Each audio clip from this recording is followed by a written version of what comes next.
A new survey shows renters aren't the only ones impacted by evictions. WDRB's Dakota Sherrick shares the landlords' perspectives.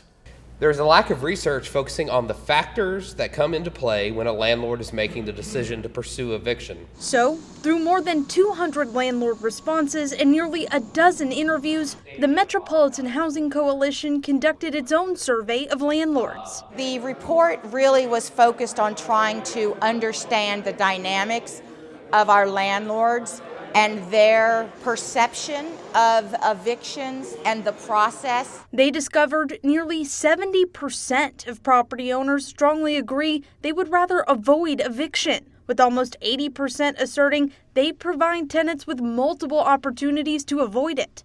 During the anonymous interviews, one landlord said the worst thing in the world for a landlord is eviction. People don't understand. When they put a tenant out, it costs them $3,000 to $5,000, just that one tenant. I think that it's important for us to remember that the vast majority of landlords in the Louisville area are landlords with smaller portfolios, 25 or less. For those landlords, it's harder to make up lost rent, many stating the main reason for eviction is missed payments. In a number of interview responses, landlords pointed out they have their own bills to pay and families to care for, and feel the eviction moratorium and other leniencies for tenants during the pandemic didn't consider their needs. One respondent saying, "I know we should help the people, but what are we going to do about all these landlords that have mortgages? What do we do?"